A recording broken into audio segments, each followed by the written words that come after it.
ابرہہ اور اس کے 60,000 سپاہیوں کی تباہی سورہ الفیل کی روشنی میں مکمل واقعہ۔ یہ واقعہ تاریخ اسلام کے ان عظیم معجزات میں سے ہے جسے خود قرآن مجید میں ہمیشہ کے لیے محفوظ کر دیا گیا تاکہ دنیا جان لے کہ اللہ اپنے گھر کی حفاظت خود کرتا ہے۔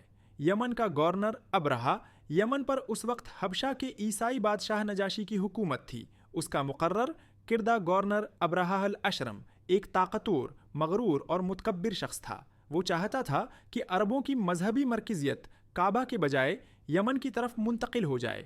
اسی مقصد کے لیے اس نے صنعاء میں ایک شاندار اور عظیم گرجا گھر تعمیر کروایا جسے قلیس کہا جاتا تھا۔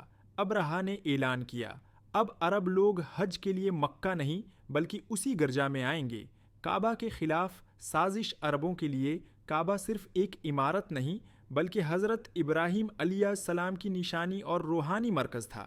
ابرہہ کے اعلان نے عربوں کے دلوں میں غصہ بھر دیا۔ روایت ہے کہ ایک عرب نوجوان نے احتجاجاً اس گرجا کو ناپاک کر دیا۔ یہ خبر سن کر ابرہہ غصے سے پاگل ہو گیا۔ اس نے قسم کھائی، میں کعبہ کو زمین بوس کر دوں گا۔ 60,000 کا عظیم لشکر ابرہہ نے ایک زبردست فوج تیار کی جس کی تعداد 60,000 بتائی جاتی ہے۔ اس لشکر کی سب سے بڑی طاقت ایک بہت بڑا ہاتھی تھا جس کا نام محمود تھا۔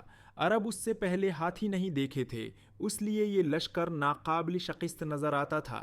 یہ فوج یمن سے مکہ کی طرف روانہ ہوئی۔ راستے میں جو بھی قبیلہ مقابل آیا کچل دیا گیا۔ مکہ میں خوف و خاموشی۔ جب یہ خبر مکہ پہنچی تو لوگ خوفزدہ ہو گئے۔ اس وقت مکہ کے سردار عبد المطلب حضور صلی اللہ علیہ وسلم کے دادا تھے۔ ابرہہ کے سپاہیوں نے مکہ والوں کے اونٹ لوٹ لیے جن میں عبد المطلب کے 200 اونٹ بھی شامل تھے۔ عبد المطلب ابرہہ کے پاس گئے۔ ابرہہ نے سمجھا کہ وہ کعبہ کے بارے میں بات کریں گے مگر عبد المطلب نے صرف اپنے اونٹوں کی واپسی مانگی۔ ابرہہ نے حیرت سے کہا، میں تمہارے معبود کے گھر کو گرانے آیا ہوں اور تم اونٹ مانگ رہے ہو۔ عبد المطلب نے تاریخی جواب دیا، اونٹ میرے ہیں اور کعبہ کا مالک اللہ ہے، وہ خود اس کی حفاظت کرے گا۔